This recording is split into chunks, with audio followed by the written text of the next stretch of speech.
Ereván, la capital de la Armenia moderna. Desde cada ángulo, una celebración de arquitectura, arte, música y gastronomía. Una ciudad moderna y próspera, observada desde el horizonte por el monte Ararat. Ararat es el nombre hebreo de Urartu, y esta ciudad fue parte del reino urartiano, el reino unido de Van. Ararat es un nombre familiar para cualquier lector de la Biblia. Es, por supuesto, el lugar donde el arca de Noé llegó a descansar después del diluvio, y no es la única narrativa antigua que señala esta parte del mundo y dice: aquí, en el pasado profundo, la civilización recibió un reinicio importante. Es decir, la historia mesopotámica de Ziusudra también señala a esta región, esta parte de la antigua Armenia, en la región de Ararat, de Turquía, y la actual Armenia. Estas dos mitologías, la mitología hebrea de la Biblia y las antiguas historias mesopotámicas, hablan de un diluvio antiguo que casi llevó a la raza humana a la extinción. Y esta historia encuentra ecos en el mundo de la antigua Persia. El rey Ciro el Grande, el fundador del imperio persa aqueménida, es la figura detrás de la creación de las primeras formas escritas de dos mitologías importantes. Primero, la mitología de Noé, y segundo, la historia de Jamshid o Jima y el gran y terrible invierno.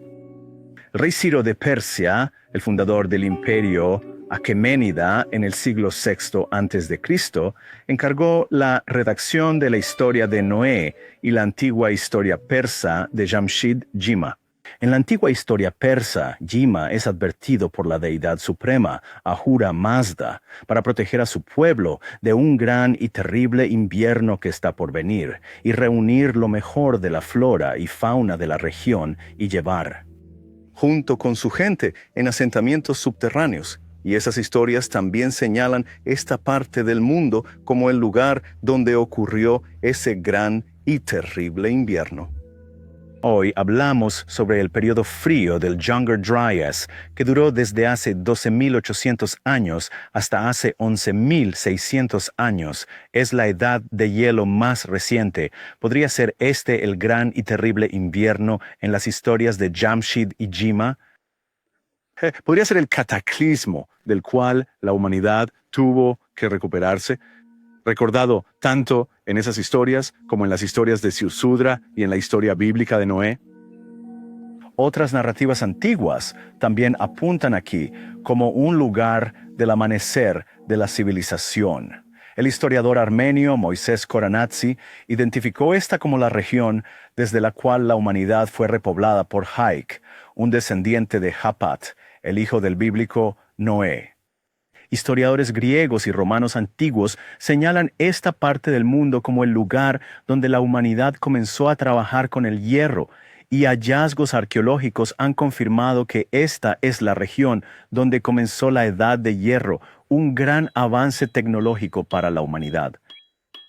En el 1200, el caudillo post-vikingo, Snorri Sturluson, escribió sus historias sobre el pueblo nórdico y señaló esta parte del mundo, e identificó este lugar como el punto desde el cual los Aesir, los dioses de los vikingos, migraron hasta el norte de Europa y hacia Escandinavia. Aquí también fue el lugar de donde surgió una civilización más avanzada. Así que hay muchos vectores que apuntan a esta parte del mundo que sugieren que hubo un reinicio de la civilización aquí y hubo un cataclismo, un gran y terrible invierno que lo precedió. Si vamos a la cima de la colina, aquí en Erebuni, a la fortaleza de sangre, aprenderemos más detalles sobre estas historias y entenderemos lo que los antiguos urartianos tenían que decir sobre la importancia de esta parte del mundo. Antes de la fundación de Roma, el rey Argisti I estableció Erebuni, la fortaleza de sangre, una ciudadela del reino urartiano, una celebración del reino unido de Van y una intimidación para sus enemigos. Y en la inscripción aquí Argisti Muemei afirma que él es quien transformó esta región de desierto estéril a tierras de cultivo fértiles, y esa historia se repite por sus hijos y nietos en las inscripciones que tallan en las ciudadelas que crean mientras la historia del pueblo urartiano continúa. Sin embargo, hay algo extraño en las matemáticas de estas afirmaciones, porque para cuando los reyes Argisti, Rusa y Sarduri están haciendo estas afirmaciones de que transformaron el desierto en tierras de cultivo fértiles. Su pueblo había vivido aquí durante siglos y no fueron los primeros reyes urartianos en este lugar, así que claramente algo estaba sucediendo antes de sus grandes obras. Pero esta historia de una transformación de tierras desoladas en tierras fértiles es la profunda historia de esta región. Sabían que ese era el significado de esta parte del mundo y querían mostrar que eran parte de este momento increíble, profundo e importante en la historia de la humanidad.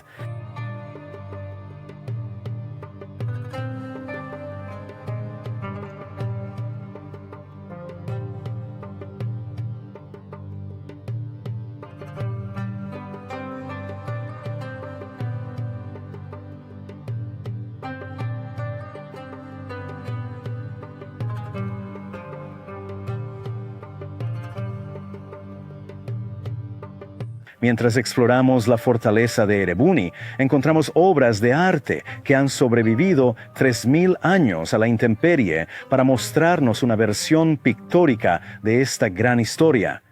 Y aquí, en el arte de Erebuni, vemos un cielo azul lleno de escudos con forma de disco volador.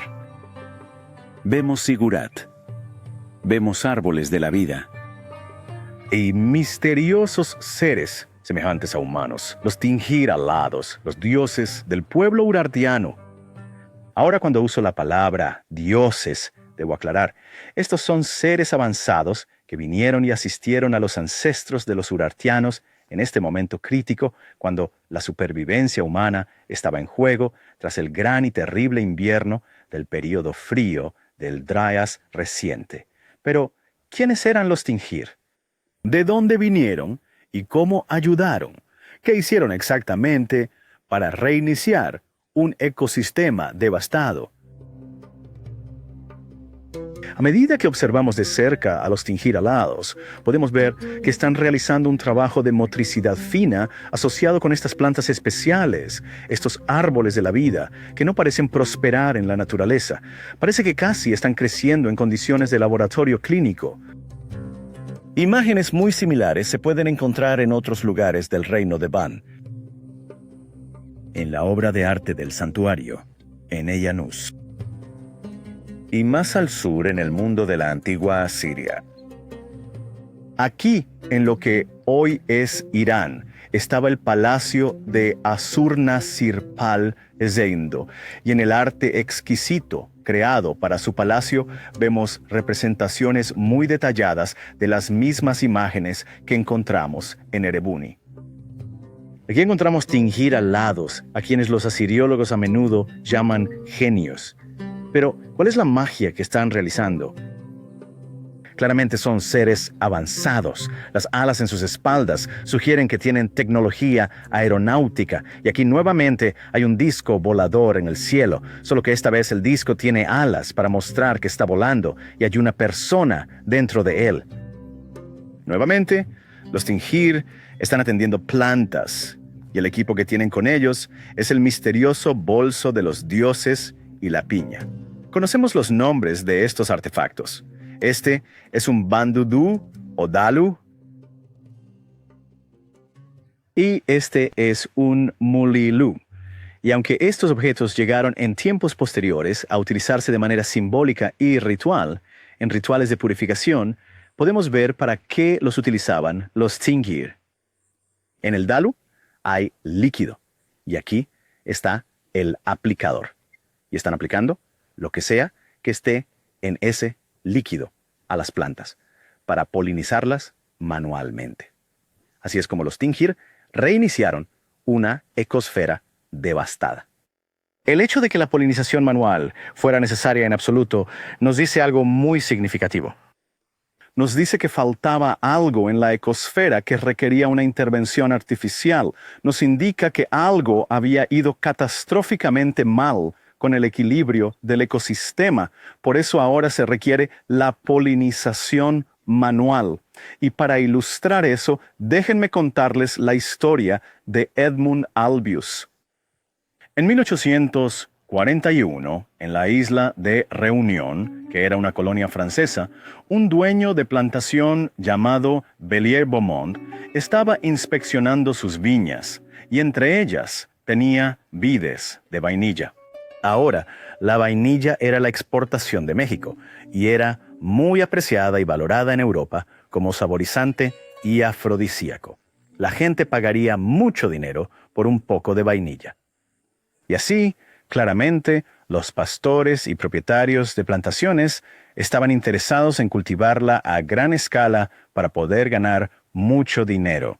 Pero los científicos europeos que trabajaban con la vainilla mexicana no habían tenido éxito en más de 100 años de experimentación científica. Luego, un día, en 1841, Bellier-Beaumont está inspeccionando algunas vides y tiene estas vides de vainilla que ha tenido por unos 25 años y nunca han florecido ni fructificado. Y de repente está viendo flores y frutas en sus vides. ¿Cómo demonios sucedió eso?, se pregunta. Bueno, tenía con él a un niño esclavo de 12 años llamado Edmund Albius. Y el niño dijo: las polinicé a mano. ¿De verdad?, dice Bellier-Beaumont.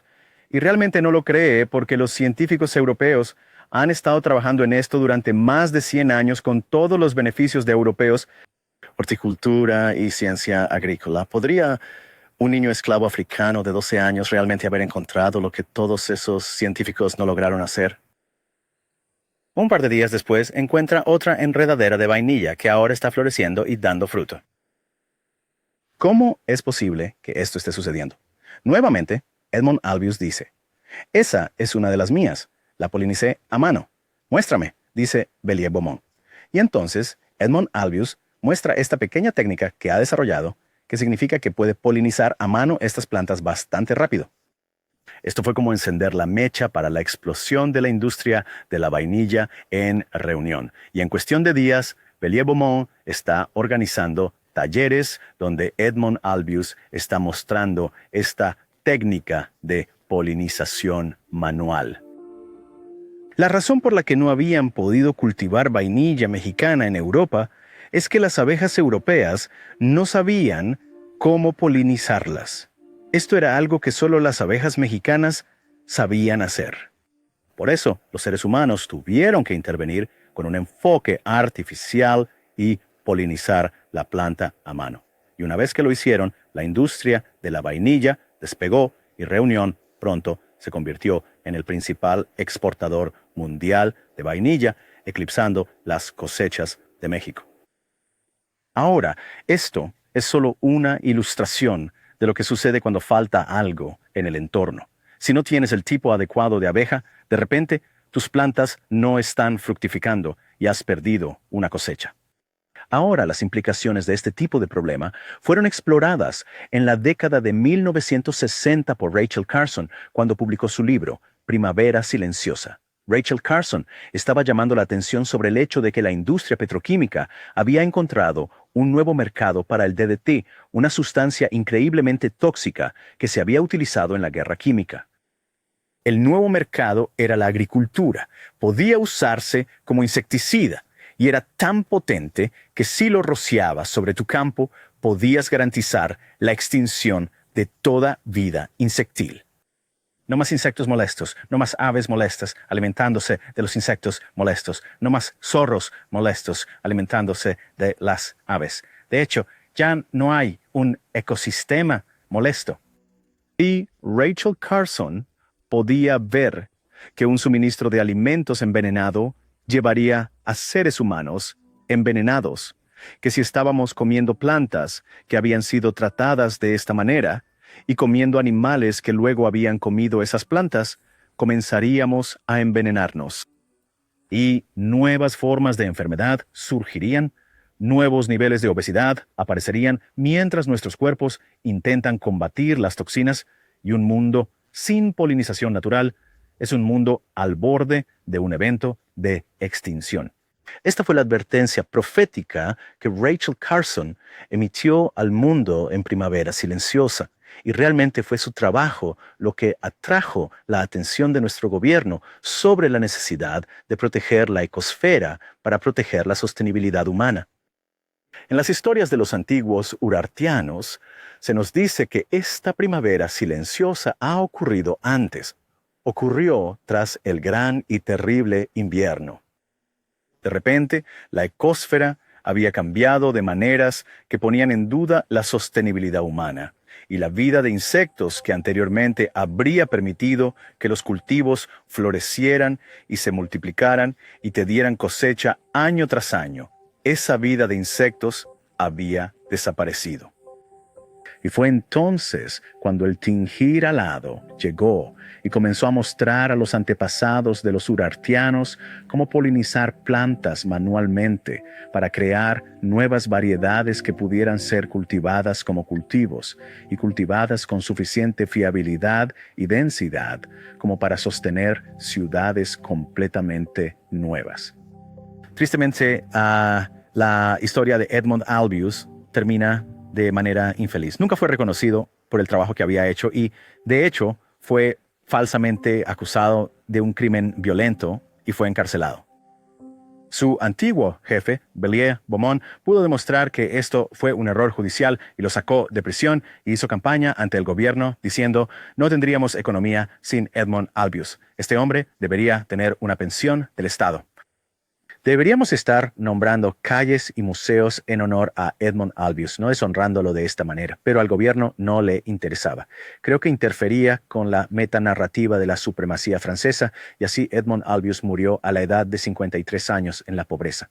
Totalmente deshonraron a la persona que les había mostrado cómo polinizar manualmente los árboles y reactivar la economía. La historia del Tingir y los urartianos es completamente opuesta.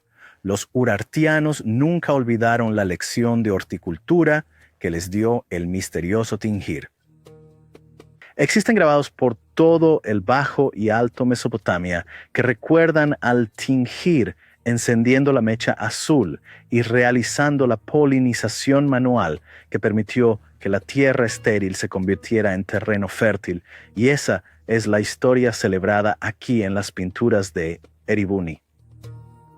Pero hay pistas aquí sobre quiénes eran los Tingir, de dónde vinieron y cómo llegaron en este periodo tan crítico en la historia humana. En mi libro, El Enigma del Edén, hablo sobre la evidencia de este reinicio antiguo del ecosistema mundial después del período frío del Drías reciente, y señalo la investigación de Manfred Hoyne y los equipos del Instituto Max Planck en Colonia, Alemania, y la Universidad de Noruega en Oslo. En 1998, en el sureste de Turquía, en Karakada, identificaron lo que parece ser la primera granja conocida en la historia humana, la primera granja que surgió después del gran y terrible invierno.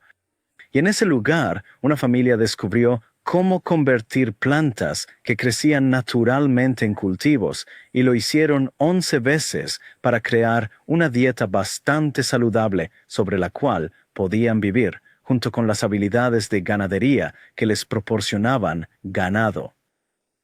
Estos dos avances científicos ocurrieron de manera increíblemente local, tanto que Manfred Hoyne sugirió que pudo haber sido una tribu o una familia la que dio este gran salto adelante. Pero el avance de la ciencia agrícola desde el sureste de Turquía hacia todo el mundo es algo que se ha rastreado de varias maneras, y una forma interesante es a través de la investigación de ADN.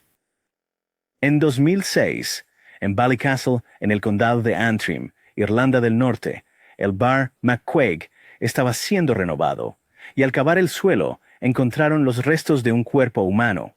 Ahora, cuando se analizó su ADN, resulta que es el ancestro de muchas personas que viven en Irlanda del Norte hoy en día.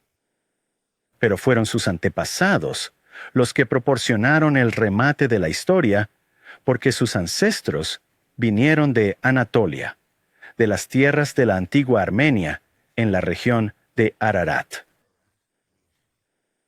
Él fue parte de una migración que comenzó hace 8.000 años y que trajo consigo métodos de agricultura modernos, ciencia agrícola, tecnología de construcción megalítica, y podemos rastrear el progreso de esa migración a través de toda Europa del norte hasta llegar al norte de Irlanda.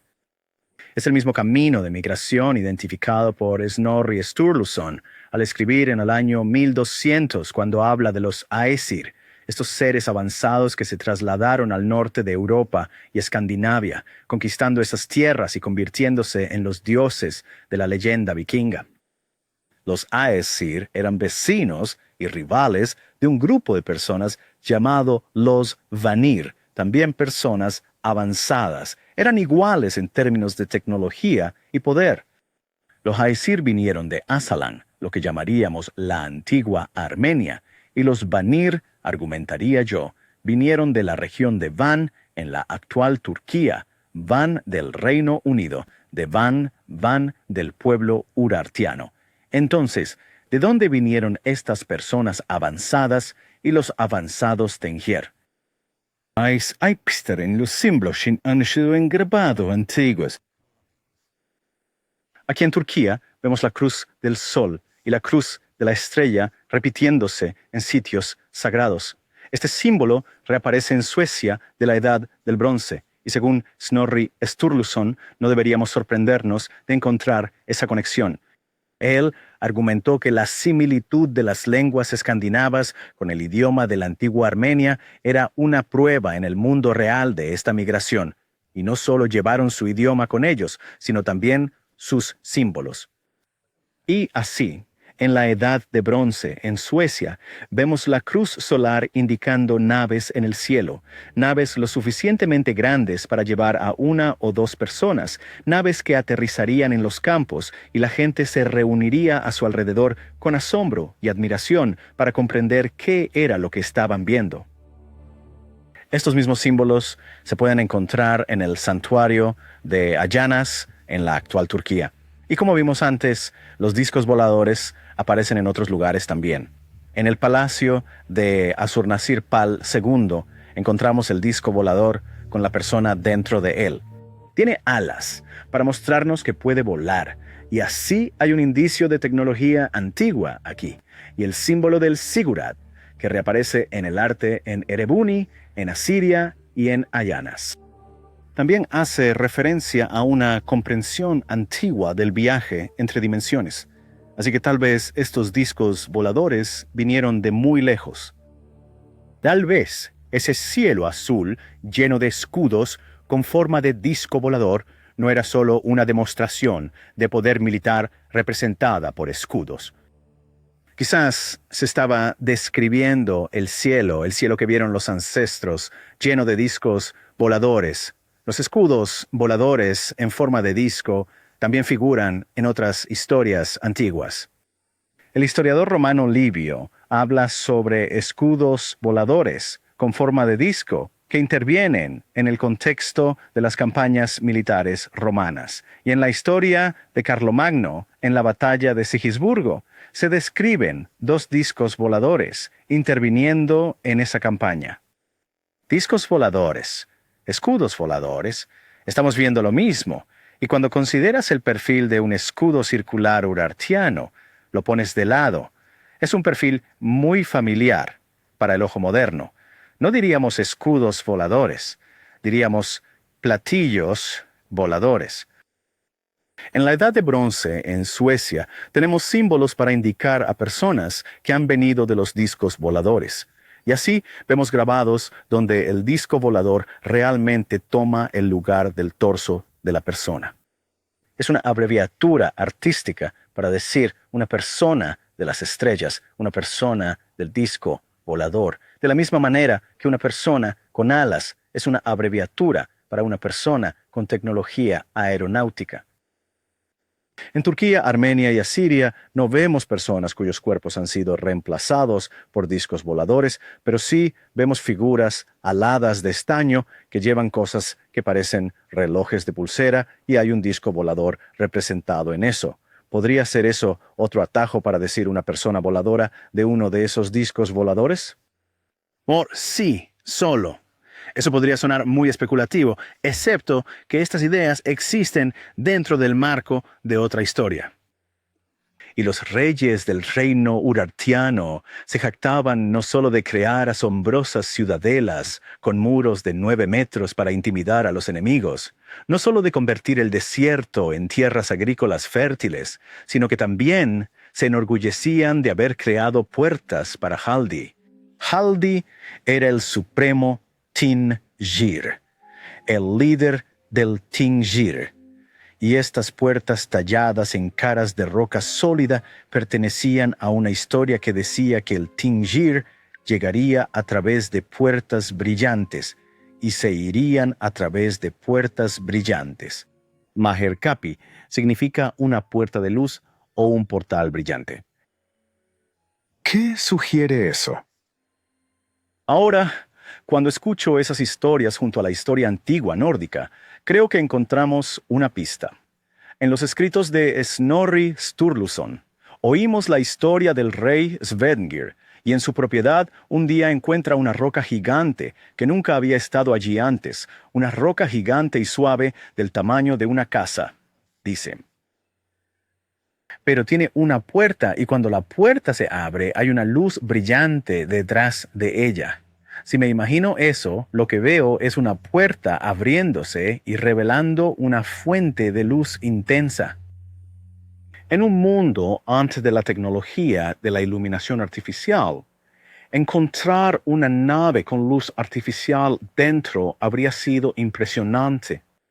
Y cada vez que abres la puerta a uno de esos, estarías mirando un umbral brillante y de él sale el hombre de lata. Luego interactúa y ayuda y te enseña ciencia y luego regresa por el umbral brillante y desaparece de donde vino. Creo que la historia de los Maherkapi, las puertas brillantes, es una historia de tecnología antigua, que es un recuerdo de iluminación artificial, que es un recuerdo de lo que la gente experimentó cada vez que el Tingir aparecía y desaparecía. Ahora, estos son todos indicios, pero puestos uno al lado del otro, se asemejan a otras historias antiguas de todo el mundo que hablan de intervenciones para apoyar el progreso de la humanidad a lo largo de las eras. Encontramos estas historias en la Biblia, las encontramos en la mitología nórdica, las encontramos en las historias de los aborígenes australianos, las encontramos en las historias de la sociedad nativa americana. Las encontramos en las historias mesopotámicas de la antigua Sumeria, Babilonia, Akkad y Asiria. En el relato babilónico, los antiguos ayudantes se llaman Apkallu y enseñan agricultura, ciencia agrícola moderna e ingeniería civil, construcción megalítica, creación de ciudades como un paquete completo. Y lo que leemos en los escritos del sacerdote babilonio griego Beroso es solo otra versión de la historia urartiana del Tingir.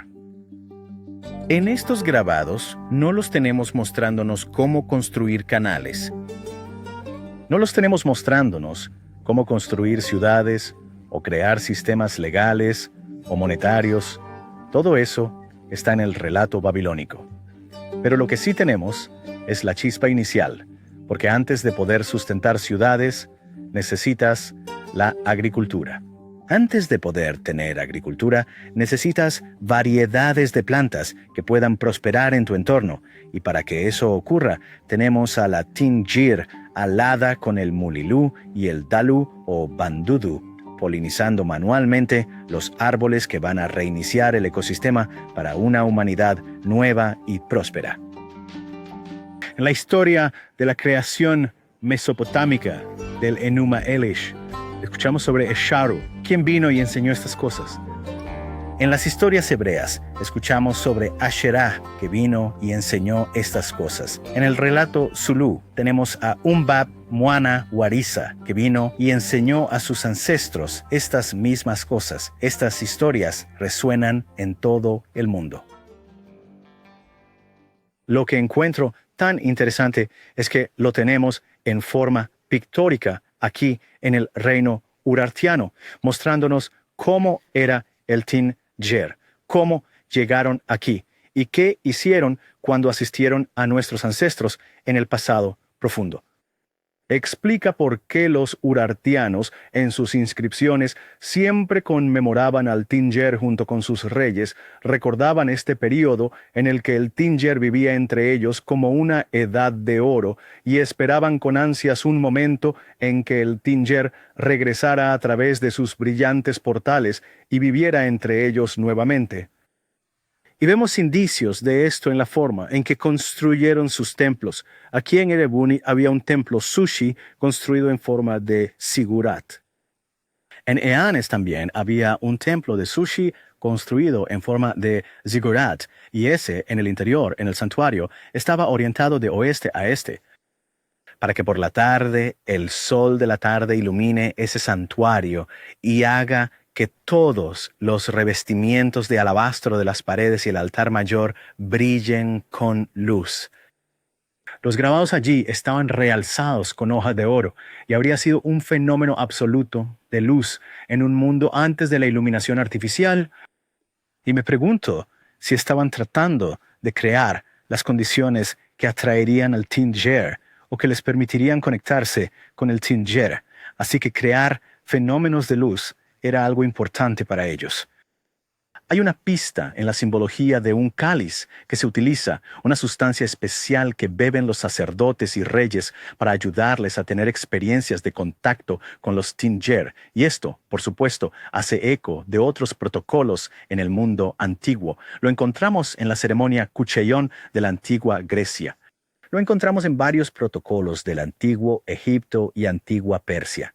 Los urartianos estaban rodeados de culturas con cálices mágicos, todos destinados a experiencias de contacto, y lo hacían porque recordaban a los Tin-Ger con gran afecto y honor por la ayuda que habían brindado a sus antepasados.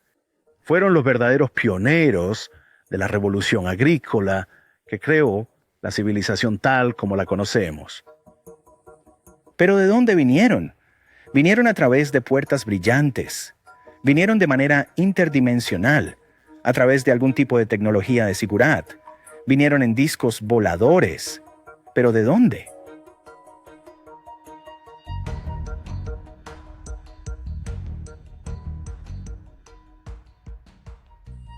Una pista se encuentra en la actual Armenia, en un lugar llamado Karajunke.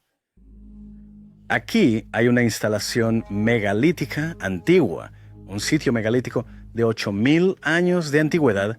Al menos pensábamos que tenía 8.000 años, pero estudios arqueológicos más recientes del sitio han identificado los marcadores de 8.000 años como evidencia de una reconstrucción, y que la verdadera edad de este sitio megalítico es de 12.000 años. Eso significa que tenemos un sitio megalítico que abarca el periodo frío de Younger Dryas. Existió durante y después. ¿Y qué era? Era un observatorio. Los agujeros para observar en las piedras y el contorno en las piedras para los observadores nos dicen que todo el sitio estaba orientado hacia Cygnus. Esta era la constelación que estaban observando de cerca. Aquí también encontramos un santuario orientado de oeste a este. ¿Podría haber sido el prototipo de los santuarios que encontramos en todo el reino Urartu? Y es una convención que continúa hasta el día de hoy, de modo que Tertuliano, escribiendo en el período del cristianismo primitivo, dice: esa es la forma en que deberías enfrentar cuando rezas. Debes mirar hacia el este. Pero la convención es anterior al cristianismo por 10.000 años. El nombre Karaunche significa piedras hablantes. Entonces, nuevamente, tenemos esa insinuación de una esperanza de contacto con aquellos a quienes observamos cuando fijamos nuestra mira en la constelación del cisne. Ahora, al estudiar las narrativas ancestrales alrededor del mundo, encuentro constelaciones particulares que se repiten en las historias antiguas. Cuando escucho a amigos cherokee hablando sobre los ayudantes que vinieron y enseñaron a sus ancestros los principios de vivir en armonía con la tierra, señalan a las Pléyades. Otros relatos señalan a Sirio. Otros relatos señalan a Orión. Y aquí en la antigua Armenia estamos observando la constelación del cisne. Desde el principio, nuestros antepasados estaban fascinados con la idea de contacto con seres de las estrellas, pero aquí, en los grabados de los antiguos urartianos, tenemos una historia más desarrollada de contacto. Llevan los grabados en las montañas de Turquía recuerdos antiguos de contacto con extraterrestres desde los albores de la civilización. Mi libro, El Enigma del Edén, dice que sí, y entonces examinamos la investigación del ADN, observamos la investigación arqueológica, estudiamos las narrativas ancestrales y examinamos el lenguaje de los símbolos que han llevado historias más antigua que cualquier religión que podamos nombrar en el planeta hoy, que nos lleva de regreso a la cosmovisión de nuestros antepasados antes de que surgieran esas religiones, de regreso a una comprensión de quiénes somos realmente, de nuestro lugar en el universo y cómo llegamos a ser como somos. Lee The Eden Enigma y comprenderás por qué seguiré regresando a esta parte del mundo. Este año estoy trabajando con Matt Lacroix en la creación de una película sobre las líneas temporales humanas y lo que las historias aquí tienen que decir sobre ese tema, y en septiembre tendrás la oportunidad de hacer un tour con nosotros mientras continuamos nuestra investigación aquí. Mientras tanto, te invito a unirte a mí en The Eden Enigma mientras exploramos la simbología antigua de Armenia y Turquía, y sentarnos a los pies de nuestros antepasados con historias increíbles que contar, las cuales creo que realmente enriquecen no solo nuestra comprensión de la historia, sino que nos ayudan a mirar al cielo hoy con una perspectiva más optimista sobre lo que el contacto podría significar en el presente. Gracias por ver The Fifth Kind TV, El Enigma de Edén. Las antiguas tallas en las montañas de Turquía contienen recuerdos de contacto extraterrestre desde el amanecer de la civilización. El profesor de astrofísica de Harvard, Avi Loeb, dice: el brillante Paul Wallis ofrece una respuesta fascinante. Ve a Amazon para obtener tu copia de The Eden Enigma.